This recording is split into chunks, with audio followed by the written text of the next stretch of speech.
Welcome back to the deep dive. Our mission today is, well, I think it's a pretty critical one. We're exploring the psychological reality of the holiday season. hmm You know, that whole marathon stretch from Halloween all the way through to New Year's Day. It really is a marathon. It is. So we are pulling out the evidence-based strategies that you can actually use to manage the predictable strain this time puts on your relationships and, of course, your mental health.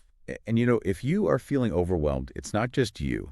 The research actually has a stark name for it, the holiday stress syndrome. Wow. Okay. Yeah, this season really operates as a predictable public health challenge. It's this moment where the pervasive cultural expectation, what you could call mandated cheer, Mandated cheer. I like that. it aggressively clashes with an individual's actual emotional reality and their capacity. So the pressure, the requirement to be happy, that actually creates a whole secondary source of stress. It's like a psychological tax. It is a tax. And the data completely confirms that this feeling of being overwhelmed is, well, it's the norm. It's not the exception. Right. Absolutely. The surveys show 62% of people report their stress is elevated during this period. 62%. And the statistic that always catches my attention is that 37% of Americans, if they were given the choice, would just skip the holidays entirely.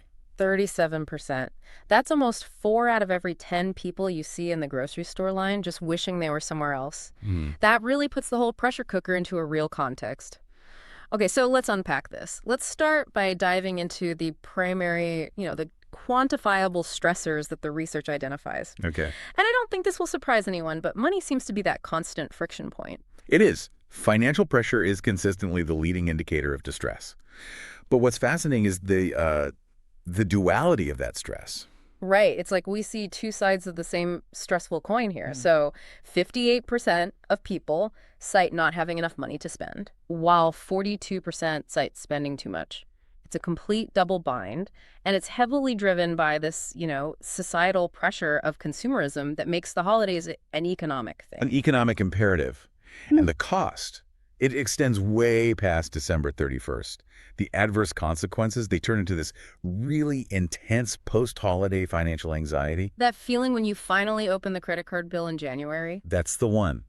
And it's the most common emotion people report. It affects 36% of Americans. And for women, I saw that figure is even higher. It is. It hits 42% for women, which just confirms this isn't some, transient worry. It's a chronic stress that lingers long after the tree is taken down. So beyond the financial strain, the research points to this just relentless mental fatigue that sets in often before Thanksgiving even hits. Yeah. We hear about physical exhaustion all the time, but what's actually happening inside our brains that makes us feel so just cognitively depleted? Well, we're dealing with a really profound cognitive burden. The research calls out the season's requirement for constant shifting set. Shifting set. Yeah, it's a core component of your executive functioning. Think of it like your brain's air traffic control for planning, for switching your attention, for rapid adaptation. Okay. So when you are constantly juggling travel logistics, gift buying, complex cooking, nonstop social events, the demand just stretches those cognitive resources way past their capacity. So all of that required flexibility, it just empties our mental fuel tank. It completely depletes it. And when those resources are gone, the clinical result is what we call perceived stress, poor decision making, Yeah. and just emotional burnout. It's a real neurocognitive explanation for why you feel so chronically on edge. Right, and irritable. And irritable, exactly. That cognitive drain brings us to what I think is the greatest contradiction of the entire season.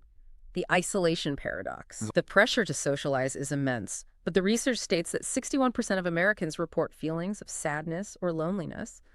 So how does being so drained contribute to feeling isolated even when you're surrounded by people? Because that drain, it reduces your capacity for genuine connection. You're performing, you're not actually connecting. Ah, that's a great way to put it. And this emotional dissonance between the societal expectation of togetherness and the individual experience of isolation, it's just amplified exponentially by social media. The highlight reel. The highlight reel, exactly. Yeah. That constant upward comparison to these, unattainable ideals, the perfect party, the perfect gifts, it just erodes self-esteem and fuels feelings like shame and envy.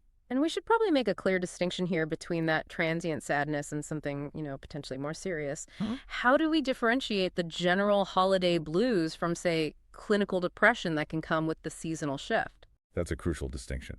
Holiday blues are they're transient feelings tied to specific situational stressors. A rough Christmas dinner or missing a loved one. Okay.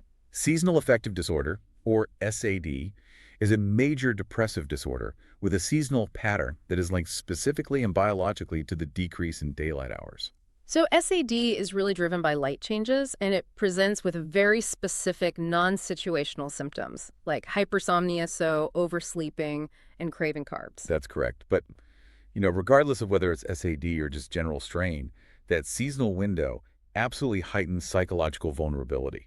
The research confirms that 64% of people with an existing mental illness report that their symptoms get worse around the holidays. And yet, despite all of this, there's this really popular myth that psychiatric crises spike around Christmas. Yes, and that myth is just consistently, completely refuted by the data. Really? Multiple studies show that psychiatric hospitalizations and use of emergency services are actually lower on Christmas and other major holidays than the rest of the year. Wow. So what does that suggest? It suggests that the increased social support and family connection, even if it's strained, might operate as a kind of temporary protective buffer for some people. That really flips the traditional narrative on its head.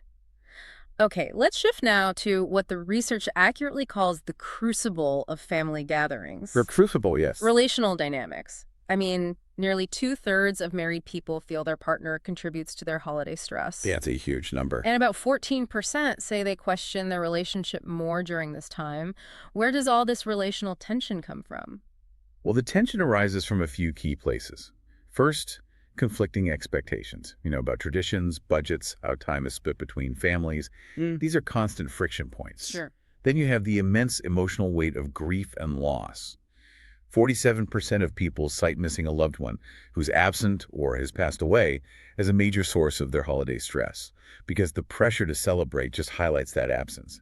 And often, I imagine we bring our other anxieties about politics or the economy and just displace them right into this contained family system. Exactly. And now, if we look at the behavioral data, the role of substance use is a critical catalyst. Alcohol? Alcohol consumption acts as a significant accelerator for conflict.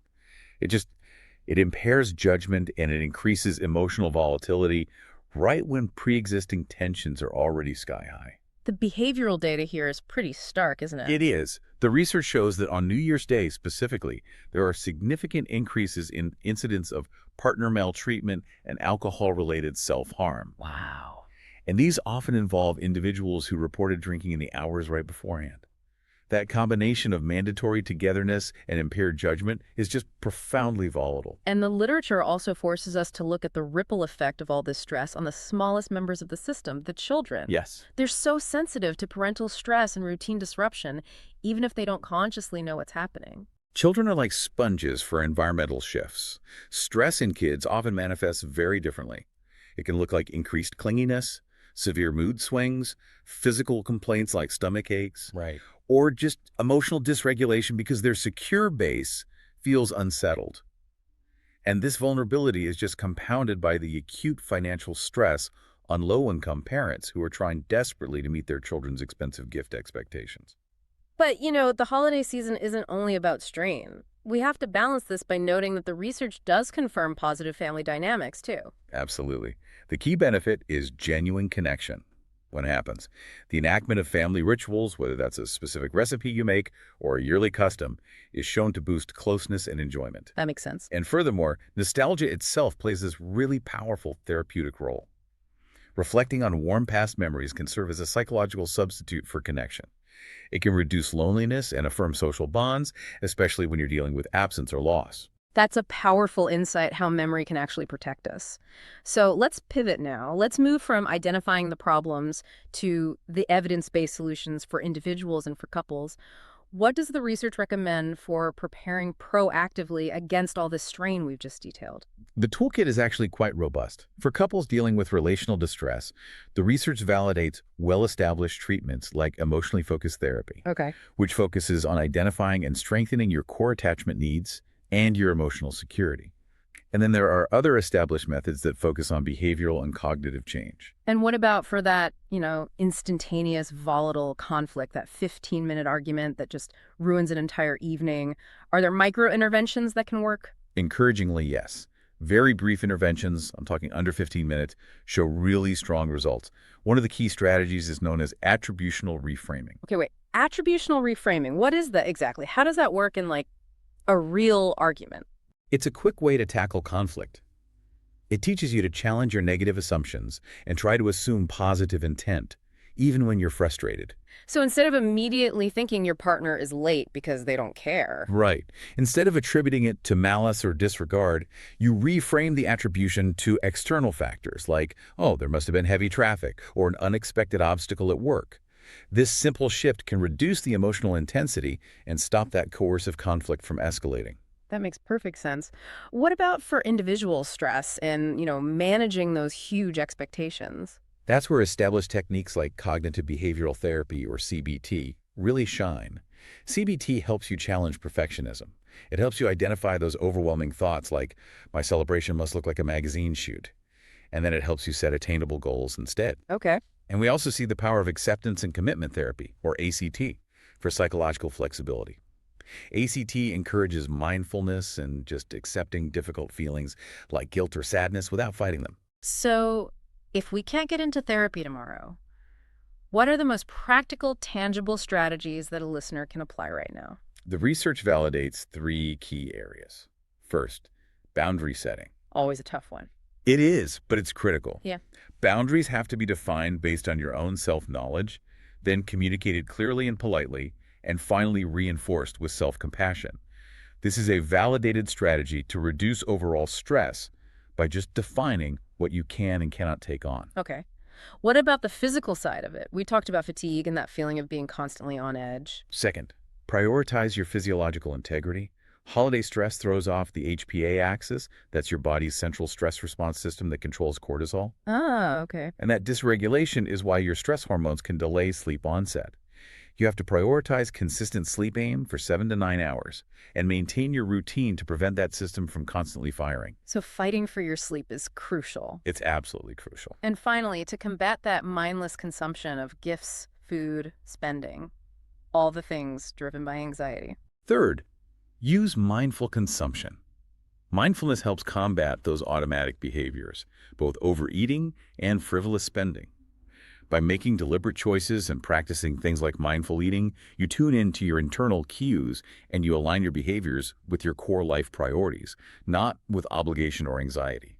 So if we connect this back to couples specifically, what's the single most important action they can take before the season even hits? Collaborative planning. It is vital. Couples should sit down early, before the tension even builds, to divide obligations equally and agree explicitly on a budget. This proactive, collaborative stance helps protect the relationship from all those predictable, research-backed strains of the season. This deep dive has made it so clear. The holiday season is a predictable test of our psychological resilience. It's driven by cognitive overload, financial pressure, relational conflict, but the toolkit for navigating it, from CBT principles to that attributional reframing and boundary setting, it's robustly evidence-based. Yeah. And the ultimate goal isn't some kind of manufactured perfection. It's resilience and it's authentic connection. Maybe consider that the best time for proactive relationship maintenance or for tackling those entrenched emotional issues is right now, before the next wave of holiday pressures hits. And if you are feeling stuck and you need help applying these evidence-based strategies, remember that professional help and sophisticated assessments can really change how you live. Edward Jenny and Associates offers psychotherapy and collaborative assessment services for individuals or for couples. They utilize integrated assessments, which helps them gain insight into behavioral triggers and relationship challenges much faster. And that means they can offer highly individualized treatment plans, including things like cognitive behavioral therapy. So you can connect with their team today and take that first step toward a clearer future. You can book a free consult just by calling 610-444-6089.